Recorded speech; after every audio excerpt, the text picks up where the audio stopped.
is he coming out here? I'm not sure. Kevin.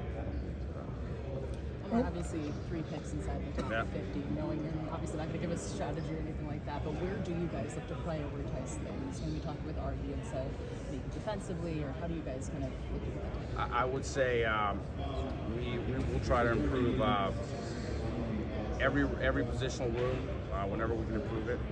We'll do our best to improve it. Obviously, there are priorities. Like you said, I'm not gonna get into detail, but I'd say any player that's gonna improve one of our rooms, we'll make sure to take a hard look at. Who was this draft strong or weak?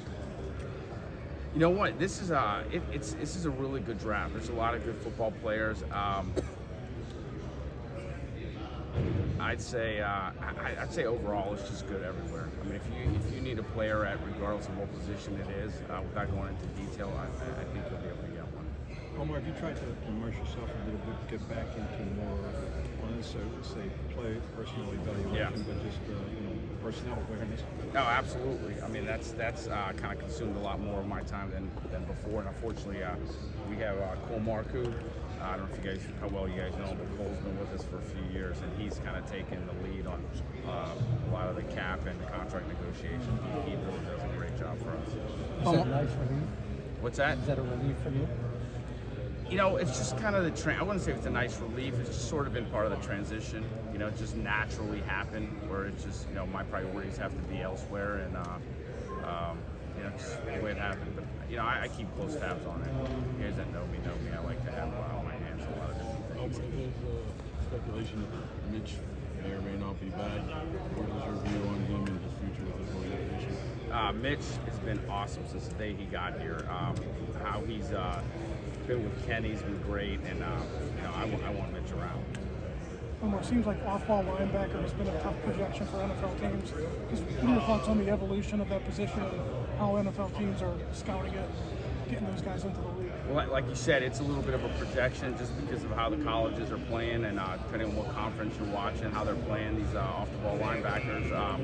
It's a projection, but you trust your evaluators and your coaches that they see the ability, and we can identify the guys that are actually going to fit into it.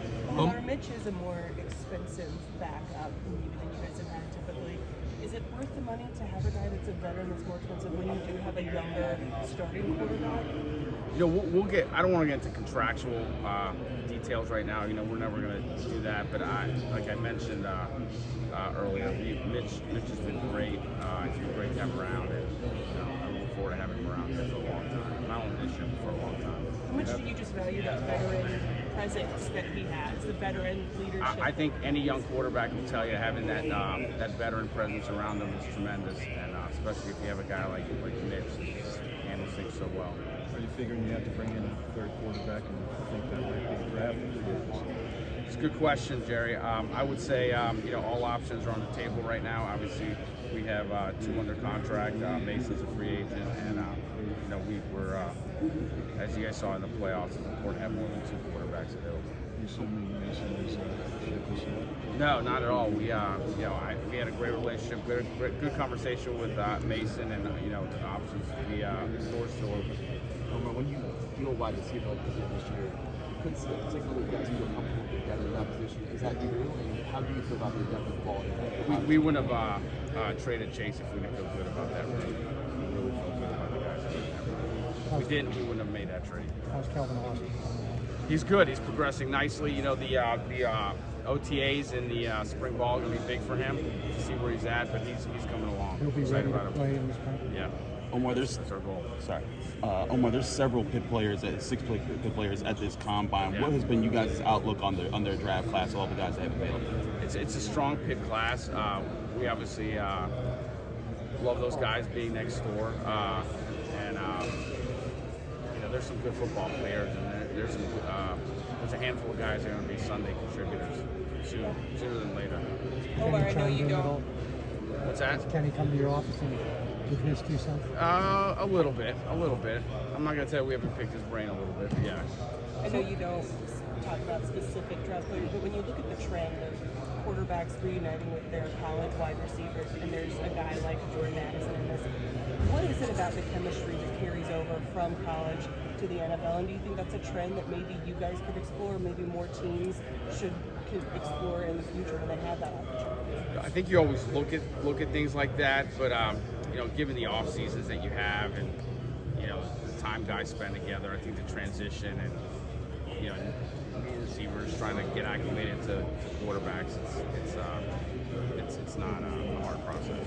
Is Jordan someone that maybe Kenny comes in and brings the table or anything like that? And man, I'd love to have that guy back. You guys will have to ask Kenny about that, but Jordan Addison is a really good football player. What do you consider a successful draft? A starter, a one back? I mean, when you look at a successful draft, I think time will tell, but obviously if I have the opportunity to draft future Hall of Famers, that would be great. You're not looking for one starter, backup. I mean, we'd like to have all-star. Right now we have 7 picks. We'd like to get 7 starters out of it. What if you see a Hall of Famer at, say, running back? I mean, is there a lot of need involved? Running back. We have 2 good running backs that we feel really good about. So I think you guys can figure out how we're going to prioritize that position. But I'm just getting at the point of judging a Hall of Famer and judging need. You kind of got to go with need sometimes, huh? Yeah. I mean, I would say you'd have to go need. Yeah. When you Guys, figure 2 out more. your evaluation, could it be positional or a unit? Is there any particular part of the team that you're very excited about coming into? Our team? Yeah. I would say the way that the season ended last year, I'd say, I'm excited about the team as a whole. It was nice seeing not only Kenny's progression, but the way the O-line came together at the end of the season and their growth. The running backs, seeing their growth. Defensively, we saw some really good things. So overall, I just think the team's feel excited about the team. One more. That offensive line where early they weren't good, they were very good. Yeah, I wouldn't agree with that about the early in the year necessarily, but just watching their growth and just how those guys came together, it was really, really cool to see. It was awesome.